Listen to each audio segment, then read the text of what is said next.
La Báscula, el peso de las ideas.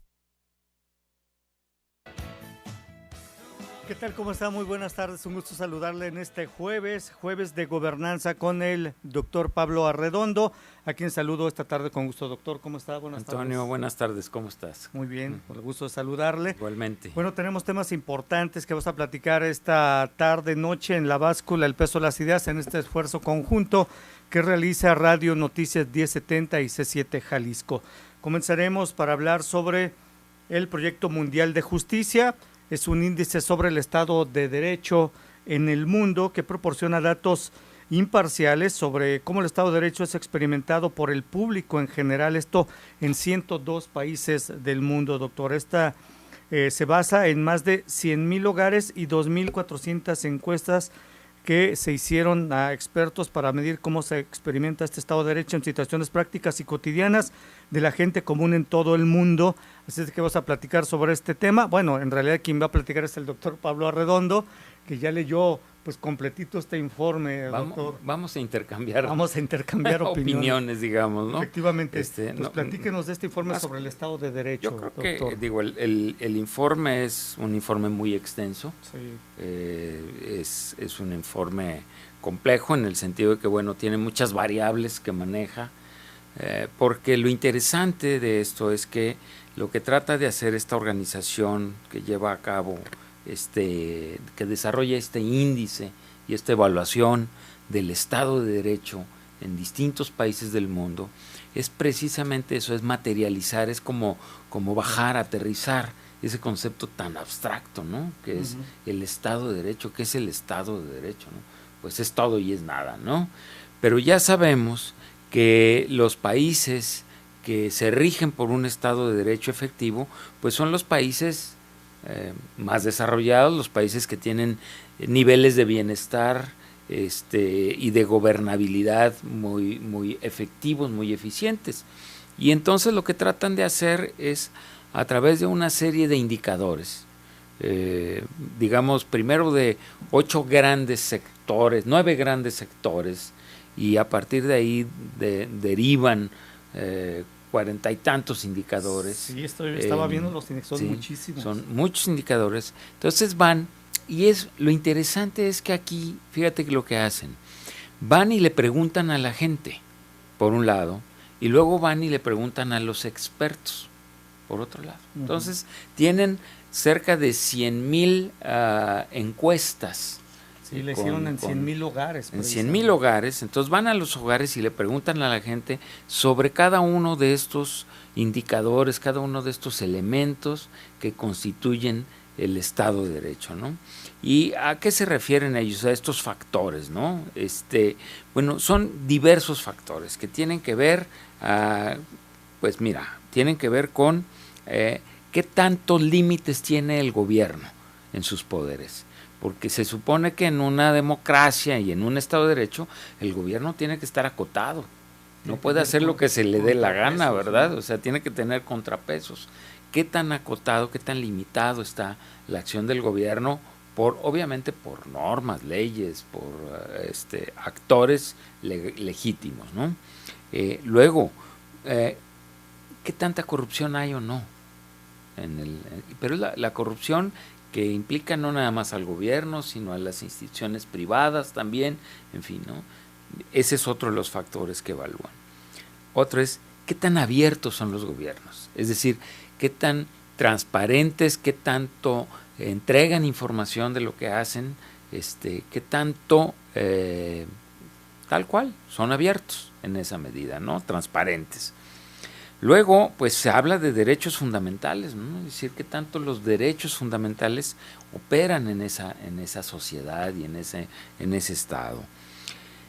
Una de las cuestiones que evalúan, uno de los factores que evalúan es el que se llama orden y seguridad.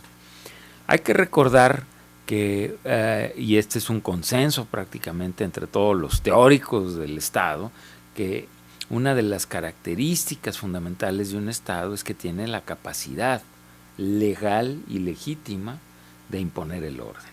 Entonces la pregunta es aquí, ¿qué tanto los estados imponen el orden de manera legal y legítima? Hay otras maneras de imponer el orden, ¿no? Es otro de los factores que... Luego, ¿qué tanto se cumplen los reglamentos? ¿Qué tan eficiente es el cumplimiento de los reglamentos? Porque una cosa es tener leyes y otra es qué tanto esas leyes realmente se traducen en acciones efectivas. Y finalmente hay dos grandes factores. Uno es qué tanto opera la justicia civil, es decir, cómo se resuelven, si hay mecanismos, reglas, instituciones encaminadas a resolver las diferencias entre los particulares, que tendría que ver con la justicia civil sobre todo, y qué tanto opera, que es el último factor, la justicia penal. Qué tan expedita es la ley, qué tan equilibrada es la ley, en fin, ¿no? Y juntando todos esos factores, ellos a través de 44 indicadores tratan de sopesar y ponderar dónde está cada país, dónde está. Y eso es muy interesante porque pues permite ubicarnos a todos, ¿no? En la justa dimensión, porque nos ubican de manera general, agregada. El índice va del 0 al 1, que es como ir del 0 al 100, vamos a poner, ¿no? Del 0 al 1. Entonces, el que está más cerca del 1, en cualquiera de estos indicadores, está en la mejor posición. El que está más cerca del 0 está en la peor posición. Entonces, te pueden evaluar por cada indicador. Vamos a decir, te pueden evaluar por ausencia de corrupción. Bueno, pues no todos los países están igual, ¿verdad? Sí.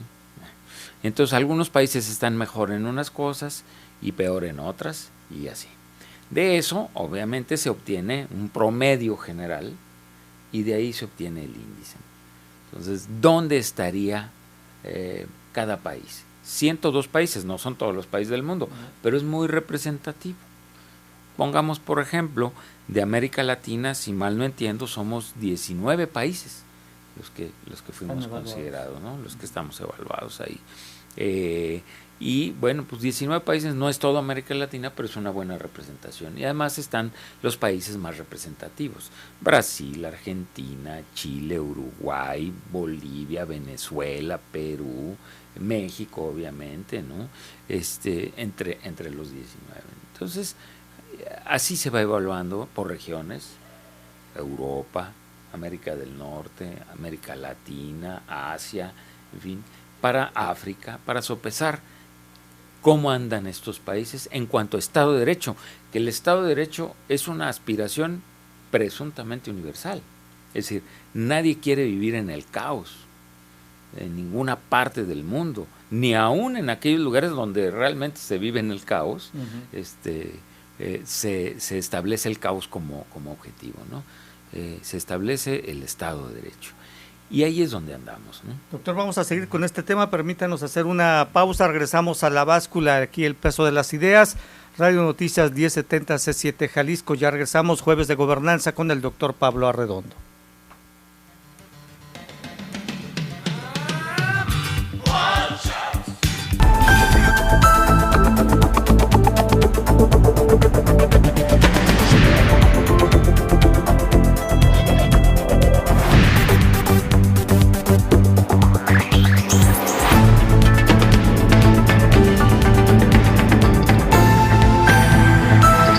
La Báscula, el peso de las ideas. Continuamos en La Báscula, jueves de gobernanza con el doctor Pablo Arredondo. Pablo, pues ya dimos más o menos un esbozo de lo que es este informe sobre el Estado de Derecho a nivel mundial y bueno, cómo anda México. Ya sabemos que con lo que hemos hablado recientemente en todas las mediciones que se hacen, pues México no sale muy bien evaluado, muy mal parado en algunos niveles. En corrupción, ya ni se diga, en niveles educativos estamos hasta el sótano, dice la OCDE, y sobre este tema de Estado de Derecho. Sí, pues tampoco andamos muy bien. Desafortunadamente no tenemos mucho de qué presumir en México, de acuerdo a este índice, a esta evaluación internacional, que yo me atrevería a decir que es bastante certera, ¿no? Primero porque a los primeros lugares de los países que reflejan un Estado de Derecho más sólido, más consistente, son aquellos que nos dice el sentido común, pero ellos ya lo evalúan sobre indicadores. Los países nórdicos, ¿no? Suecia, Finlandia, Noruega, Dinamarca, son los países que tienen un Estado de Derecho más consolidado, más fuerte. Detrás de ellos hay otros países como Alemania, por ejemplo, ¿no? En donde, bueno, se percibe, lo sabes, que ahí viene, ¿no? Nosotros, por desgracia, te lo voy a poner así, somos los mejores de los peores. O andamos entre los primeros lugares de los peores, ¿no? Menos malo. Sí, pero eso no es un consuelo. No, por supuesto que no. Ocupamos el lugar 79 en el índice general, el lugar 79 de 102 lugares. Yo no creo que podamos presumir, jactarnos de nada. Generalmente, yo no sé si tú te acuerdas, Antonio, pero algunos de nuestros gobernantes cacarean mucho la idea de que somos la economía número 9, somos la economía número 10, somos no sé cuántos, somos la gran potencia de no sé qué. Cuando ya lo aterrizamos en cuestiones elementales y fundamentales, como tú lo acabas de decir, por ejemplo, la calidad de la educación, ¿qué tiene que ver? O qué tanto la corrupción está ausente o presente en nuestro país, en nuestro estado y en nuestras instituciones. O cuando ya lo bajas a sistemas como el sistema de justicia, esto, lo otro, ¿no? Las leyes, los reglamentos, cómo se cumplen, las instituciones. Y cuando tú dices, estamos en el 79 de 102, estamos muy lejos. Claro, detrás de nosotros hay unos peores, pero ese no es consuelo, ¿no? En lo absoluto estamos rozando niveles que son de vergüenza y mundial, global, internacional. Por ponerte un ejemplo, también estamos en el lugar 79, pero varía. En algunos indicadores estamos mejor que el lugar 79 y en otros indicadores estamos peor que en el lugar 79. En unos, ¿no? casi en el sótano. En unos andamos rozando lo peor. Vamos a decir, por ejemplo, en ley y orden, en seguridad y orden, pues somos el tercero de atrás para adelante. Eso sí, somos el tercero de atrás para adelante, es decir, somos el lugar número 99 de 102. El cuarto lugar de atrás para adelante. 99 de 102, ¿cómo es posible? Bueno, esa es la situación de nuestro sistema de seguridad en y de orden. Y seguridad. Orden y seguridad. Eso quiere decir que el Estado es débil, el Estado no tiene capacidad para establecer el orden y lo estamos viviendo. Tú y yo somos testigos cotidianos, ¿verdad? Empezamos a ver esta semana a raíz con algunas acciones que están implementando grupos radicales, la coordinadora concretamente en Oaxaca, ¿no? Y lo vimos a principios del mes pasado cuando los grupos de narcotráfico hicieron lo que hicieron y lo hemos visto recurrentemente, ¿no? Entonces, bueno, ahí está reflejado. Ese es quizá nuestro peor lugar. Después de eso, uno de nuestros peores lugares es el que tiene que ver con la justicia penal. Justicia penal, que a final de cuentas se traduce, como lo dice perfectamente aquí el índice, ¿hay un sistema de investigación criminal efectivo? Pregunta, ¿no? ¿Hay un sistema que sea además expedito de justicia? ¿Sí o no? Oportuna y eficaz. Sí, que nuestros sistemas de correccionales, llamémoslo así, realmente cambian la vocación de los criminales, ¿sí o no? ¿El sistema de importación de justicia criminal es imparcial, sí o no? ¿El sistema criminal está libre de corrupción? Es la pregunta. ¿El sistema criminal está libre de las influencias que pueda tener el gobierno en él? Y existe un proceso debido y se respeta el proceso debido y las leyes y los derechos de los acusados. Esos son los factores. Cuando le preguntas a la gente, cuando vas e indagas con los expertos, lo que resulta es que andamos en el lugar 93 de 102. Esa es la calidad de nuestro sistema de justicia criminal. Entonces, otra mancha, otra raya al tigre, dirían por ahí, ¿no? Y luego, una de las desgraciadas características de nuestro sistema actual, lo que tiene que ver con la ausencia de corrupción, ¿no? El factor ausencia de corrupción. ¿Qué mide el factor ausencia de corrupción? Bueno, preguntan, los oficiales del gobierno y del Poder Ejecutivo, ¿usan o no usan las oficinas para sus bienes, para sus beneficios privados? ¿Sí? Esa es una de las preguntas, ¿no? De nuevo, el personal oficial y de la rama judicial usa o no usa el poder, ¿no? ¿Sí? Para sus propios beneficios. Pregunta. Lo mismo, el gobierno, los funcionarios y la policía o los militares usan o no usan sus cargos para beneficio privado. Y por último, ¿sí? Si los funcionarios y los miembros del Poder Legislativo usan o no usan el poder para su beneficio privado. Y ahí salimos en el lugar 88 de 102. Es decir, si contamos corrupción, orden y seguridad y sistema de justicia penal, estamos entre los últimos lugares de la tabla. Andamos muy mal, ¿sí? En esos términos. Sí. Entonces, el Estado de Derecho pues se fundamenta, entre otras cosas, en estos factores.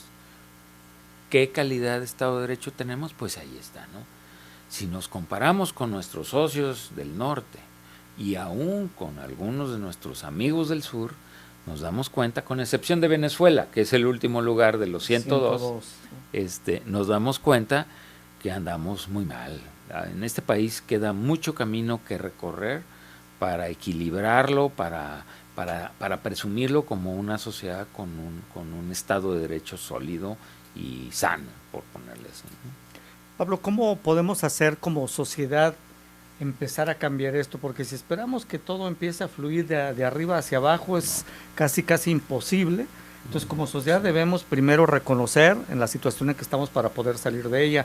Y te comento esto porque ayer platicaba precisamente con el doctor Durán aquí una encuesta sobre los índices de felicidad y hablaban del tema de la corrupción, pero resulta que en esas mediciones que se hacen, los mexicanos nos sentimos muy honestos, ¿no? De hecho, no creemos que nuestros familiares, y había los índices de medición, decían entre 35 y 48% de los mexicanos cuando les preguntaban, oiga, ¿usted cree que su familia es corrupta? Decían que no. Que sus amigos son corruptos, decían que no, su compañero de trabajo decía que no. Sin embargo, este índice reflejaba que se habían cometido tan solo en el año 2013, si mal no recuerdo, más de 4 millones de pequeños actos de corrupción. Claro. Pequeños actos de corrupción. Sí. Y la pregunta es, si somos tan honestos los mexicanos, pues ¿quién cometió esos actos de corrupción? No, mira, vivimos en medio de muchas inconsistencias, yo diría. Yo te respondería, lo primero que hay que hacer es como mirarnos al espejo con realidad y no autoengañarnos, ni autocomplacernos, sí, claro, ni decir, ay, mira qué folclóricos somos, qué únicos somos en el mundo, qué diferentes somos. No es cierto. Eso no nos beneficia. Yo creo que hay que vernos con objetividad frente al espejo. Hay que reconocer que el Estado de Derecho no va a cambiar por la voluntad de uno o dos gobernantes, o tres, o por un iluminado que llegue y diga, a partir de mañana todo cambió. No es cierto. Esto tiene que ir cambiando por varias vías. Una de ellas es las actitudes individuales, indiscutiblemente, y la otra es el diseño institucional eficiente y efectivo. Necesitamos diseñar instituciones que nos obliguen a cumplir, a ser buenos ciudadanos, vamos a decir, ¿no? Y a ser buenos gobernantes el día que lo eres, ¿no? O buen representante el día que lo eres, ¿no? Pero sobre todo a que el mexicano sepa exigir también sus derechos, porque el mexicano que no sabe exigir sus derechos, pues está dando cabida a que otro ocupe ese lugar y lo haga como se le dé la gana, ¿no? Entonces es una mezcla de factores. Todo empieza en la misma casa, en el hogar empieza ahí, en la escuela empieza ahí, cómo ves, cómo cohabitas, cómo convives con tus compañeros. allí estás aprendiendo el civismo en la práctica, llamémoslo así, ¿no? El Estado de Derecho en la práctica, cómo se imparte la justicia en los espacios más pequeños, en los más elementales, como puede ser la familia, o como puede ser la escuela, o como puede ser tu grupo de amigos, ¿no? Pero también de ahí derivarlo a cómo sucede eso en las grandes instituciones, ¿no? Entonces, ahí hay un largo trecho por recorrer. Yo no quiero ser pesimista, pero tampoco puedo ser muy optimista cuando veo que el país ha ido más bien al revés, ¿no? Ha ido hacia atrás en lugar de ir hacia adelante, ¿no? Sí, y bueno, en el tiempo que tengo viniendo precisamente a la báscula y platicar con ustedes, me doy cuenta de estos indicadores, de estos índices y mediciones. A veces digo, pues cómo hemos sobrevivido en un país que parece está hecho un desastre, ¿no? Mira, alguien diría que por milagro, otros dirían que no, bueno, pues hay factores. Hay también cuestiones muy positivas en nuestra sociedad, ¿no? Sí. Definitivamente, y no las podemos negar. Por ejemplo, cuando nos lo proponemos, somos los seres más productivos de la Tierra. Esa es la mera verdad. Podemos ser los hombres más y las mujeres más generosas del planeta o solidarios, ¿no? Hay momentos en que nos hemos manifestado así como sociedad, pero el problema es en lo cotidiano, en el devenir cotidiano, al parecer no. En el día a día. Sí, en el día a día no, y cada día somos más y más testigos de, por ejemplo, de cómo la corrupción crece. Nos gusta o no, lo hemos visto, lo vemos. Pablo, vamos, si quieres, seguimos platicando de este tema luego de esta pausa aquí en La Báscula, Jueves de Gobernanza, con el doctor Pablo Arredondo.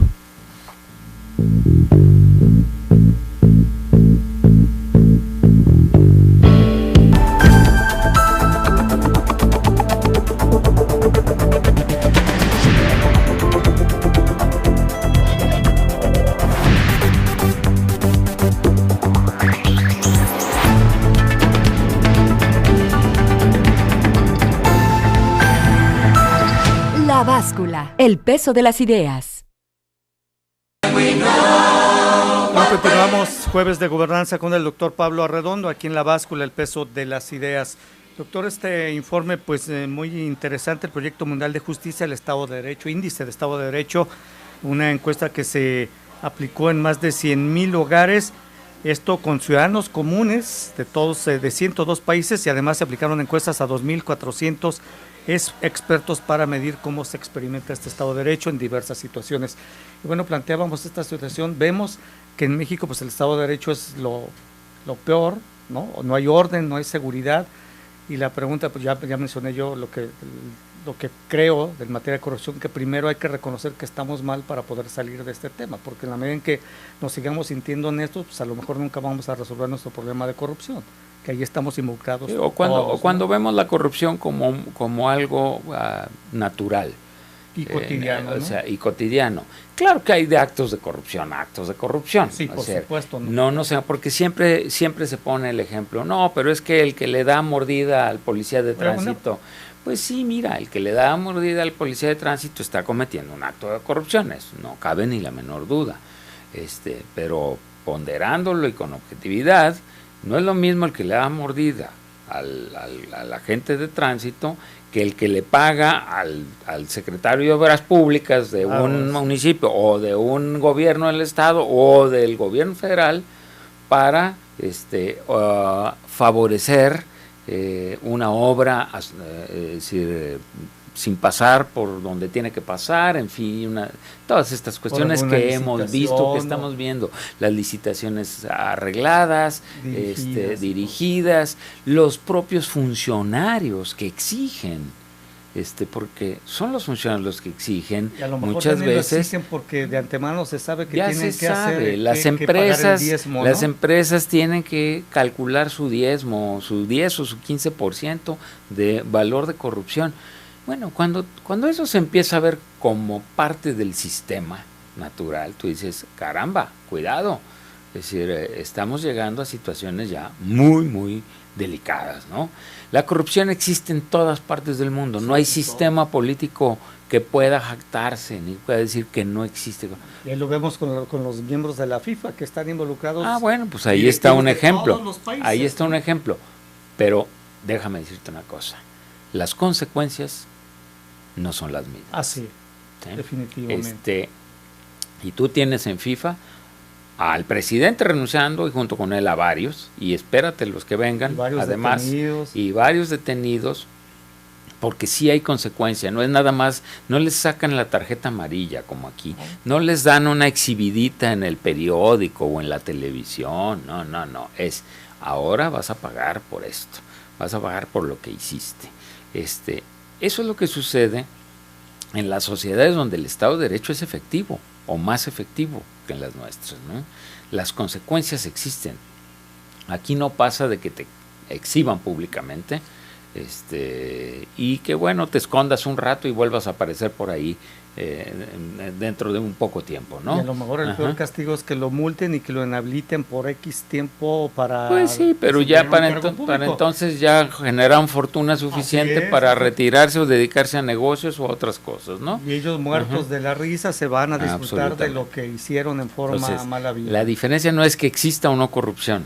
Estoy seguro que en Noruega, en Finlandia y en Suecia, que tienen un Estado de Derecho extraordinario y donde la corrupción es muy baja, existe de todas maneras la corrupción. Pero es baja porque saben que ahí no hay impunidad. Porque hay consecuencias, consecuencias. Y aquí no hay consecuencias. Es decir, tú puedes ser corrupto, te pueden señalar, pueden hablar mal de ti públicamente, pero no hay consecuencias. Muchas veces, además, nuestras consecuencias están vinculadas más bien a caer en desgracia políticamente, ¿verdad? Sí. ¿A quién le aplican la ley? Pues al que cayó en desgracia políticamente. No, pero ¿y dónde están todos los demás, no? Entonces, ahí es donde pues nuestras inconsistencias, llamémosle jurídicas, de sistema y también culturales, prevalecen. Pero no quiere decir, de nuevo, que todos los mexicanos seamos corruptos, ni que todos los actos de corrupción sean iguales. Insisto, hay de corrupciones a corrupciones. Y en este país, sí, a muchos mexicanos se ven obligados a darle la mordida al inspector para que lo deje tener el puesto en la calle, pero no es lo mismo eso que involucrarte en una autopista o en una vía férrea para beneficio personal, y de la empresa en la que y del funcionario, ¿no? Y esto en beneficio y en perjuicio de los ciudadanos, porque son recursos públicos.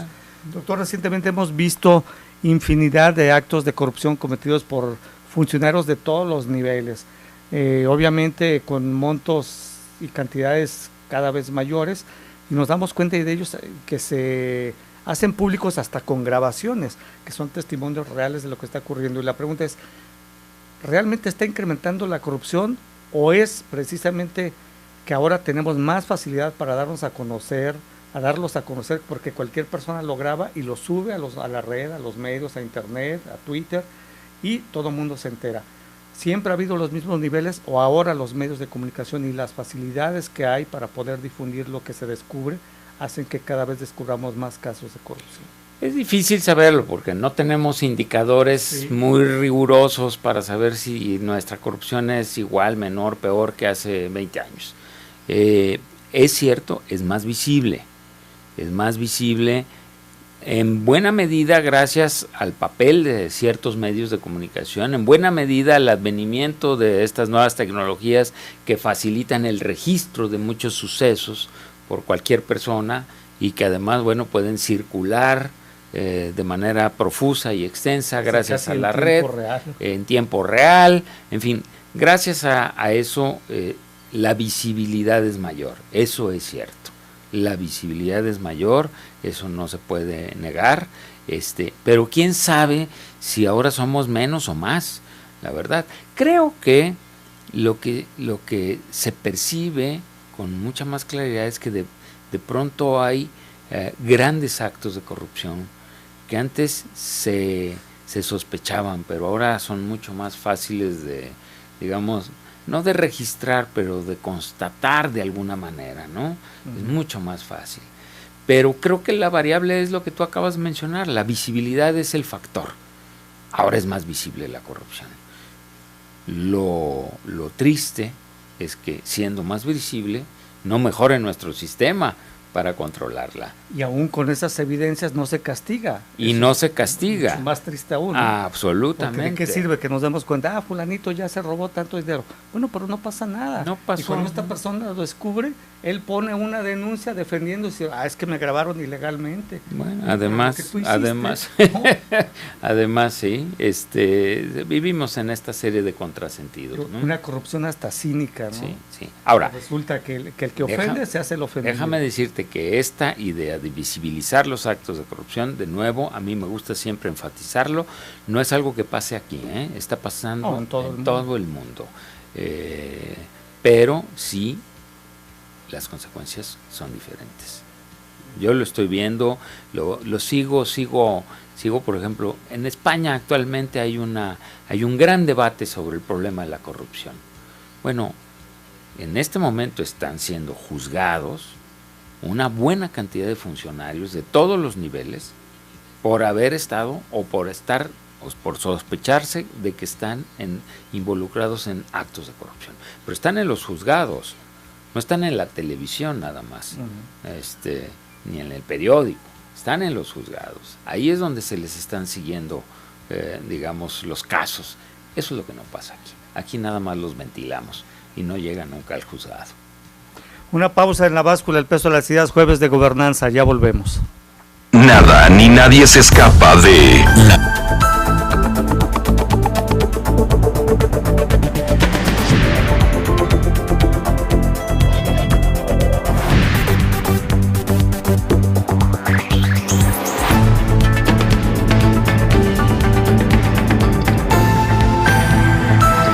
La báscula, el peso de las ideas.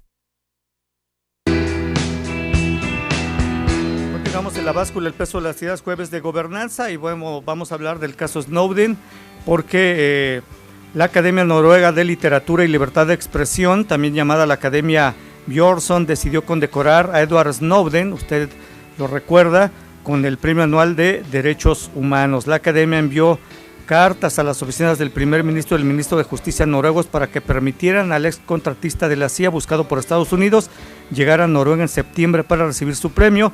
Snowden se encuentra actualmente refugiado en Rusia desde el 2013 ante el temor de ser extraditado. Bueno, usted recordará, Snowden es un norteamericano de 31 años, nacido en Carolina del Norte. Él fue quien inició con estas filtraciones a través de Wikileaks. En efecto, Snowden es un chico muy joven, por cierto, muy joven, que es un caso excepcional porque vivía bien, ganaba bastante bien, era afortunado en más de algún sentido, y al parecer algo le sacudió en su conciencia al darse cuenta que era partícipe de un proceso de espionaje masivo. Es que eso es eso fue quizá lo más llamativo del caso de Snowden, ¿no? Que se dio cuenta que las sociedades podían ser masivamente espiadas, que nadie se salvaba. Decía un artículo del diario El Mundo de España que aquel viejo dicho de cómo buscas una aguja en un pajar, la Agencia Nacional de Seguridad de Estados Unidos lo transformó en un método que consistía en agarrar toda la paja, llevársela y analizarla paja por paja, ¿sí? Para ver dónde encontraba la aguja.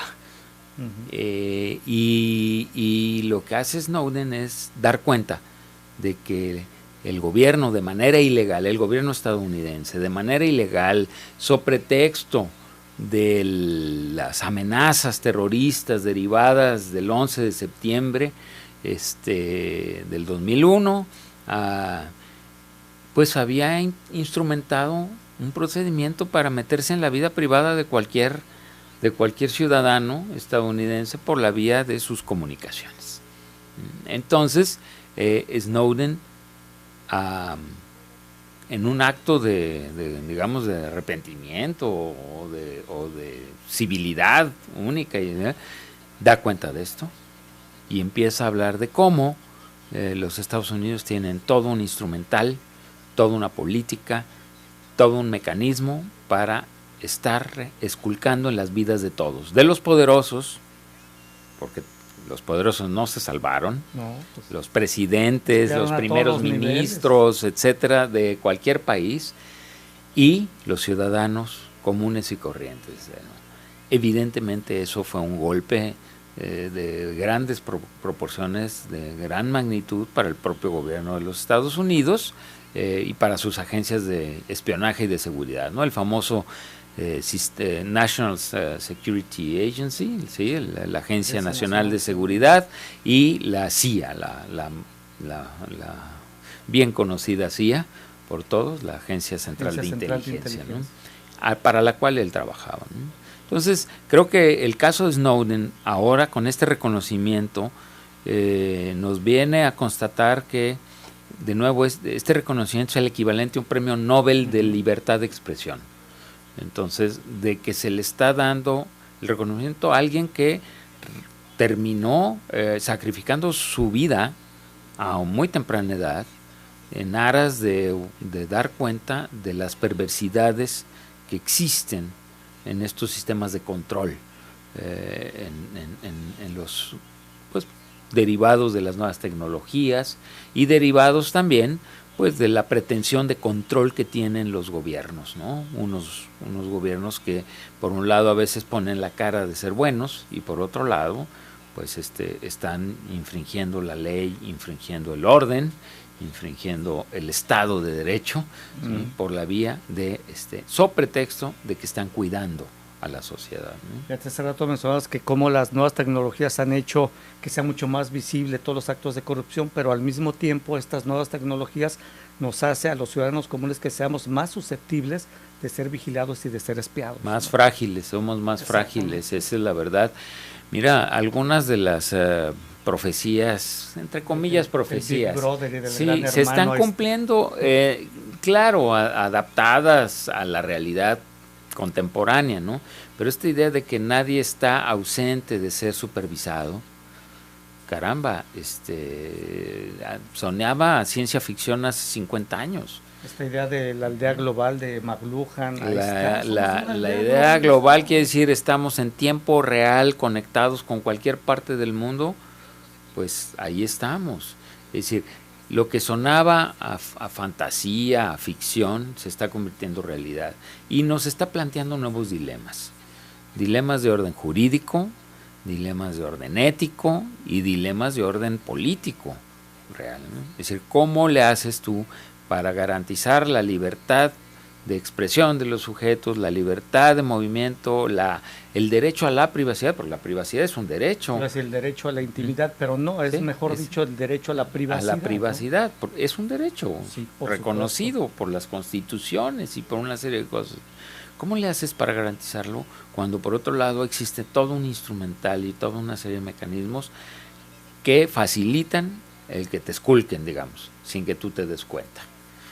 El que te anden hurgando, el que estén llevando el registro de lo que haces y de lo que dejas de hacer. Eso fue lo que hizo Snowden, dar cuenta de todo esto y además hacer que circulara por la vía de algunos medios de comunicación muy prestigiados a nivel global, a nivel mundial, ¿no? Creo que hay que reconocer que Snowden hizo un acto heroico y valiente. No sabemos el final de la historia porque es muy joven todavía. Hay quienes siguen propugnando para que se le disculpe, digamos, porque en Estados Unidos se le ve como un traidor. Sí. Es una lástima, se le ve tal cual como un traidor. El señor desveló los secretos de la CIA. Eso es ser traidor, ¿no? Por otra parte, es curioso, sus acciones ya tuvieron repercusiones de índole positiva para los propios estadounidenses. Se acaba de aprobar, digamos, ¿no?, la ley. El martes, precisamente. El martes, ¿no? La ley, no sé cómo le llaman, la ley de libertad de... Pues la ley era la ley patriota, ¿no? Era de Patriot Act. Pero ya se le dio marcha atrás en algunos lineamientos y se le pusieron candados a la Agencia Nacional de Seguridad. Ahora se llama el Freedom Act. La ley de libertad. Bueno, pero le pusieron candados. precisamente para que las agencias de seguridad estadounidenses no puedan intervenir sin órdenes judiciales en las comunicaciones de los individuos particulares. Entonces, bueno, todos los analistas concuerdan que es una consecuencia de lo que hizo Snowden. Gracias a lo que hizo Snowden, le están poniendo límites de nuevo. Es que el Estado tiene que tener límites. Le están poniendo límites al gobierno en sus acciones de investigación, de espionaje. Tú no puedes espiar a quien quieras y a la hora que quieras, so pretexto de que estás protegiéndonos contra el terrorismo, ¿verdad? Porque quién sabe qué harás con esa información a la hora de la hora. Por supuesto, y esto que se acaba de aprobar el martes en Estados Unidos es algo similar, porque también aquí para poder solicitar información de una persona debe mediar de por medio o estar de por medio una orden judicial, ¿no? Siempre y cuando el Estado de Derecho opere como debe de ser, porque a algunos les niegan las órdenes judiciales y a otras se las facilitan y unos son espiados impunemente y a plena luz del día y a cualquier hora, ¿no? Como hemos visto recientemente. No podemos engañarnos. Ojalá nuestro Estado de Derecho mejore considerable y sustancialmente en los próximos años, porque se corren riesgos muy serios cuando no hay Estado de Derecho. Es decir, cualquiera de nosotros, cualquier ciudadano puede caer en situaciones donde no hay nada que te defienda, no hay nada que te proteja, porque no hay Estado de Derecho. Y esto es producto precisamente del desaliento que hace el gobierno, el descrédito en que ha caído las instituciones. Y recuerdo cuando una persona mandó al diablo a las instituciones, bueno, esto puede ser parte de la consecuencia de mandar al diablo a las instituciones. Pues sí, porque alguien dice, si estas instituciones no funcionan, ¿para qué las quiero, verdad? Sí, pero es un mal ejemplo, cuando él debió haber sido el primero en respetar a las instituciones. Yo creo que esa persona de la que hablo, si no vamos a hablar porque estamos en veda electoral, creo que seguramente reconsideró su estrategia, ¿sí? Pues tan es así que siguen las instituciones. Exacto. A final de cuentas, ¿no? Viviendo de las instituciones. Y viven como muchos viven de las instituciones, ¿no? Pablo, muchas gracias. Jueves de Gobernanza. Pablo Arredondo, muchas gracias. Al contrario, Antonio, gracias a ti. Muchas gracias, sobre todo muchas gracias a usted. Buenas noches.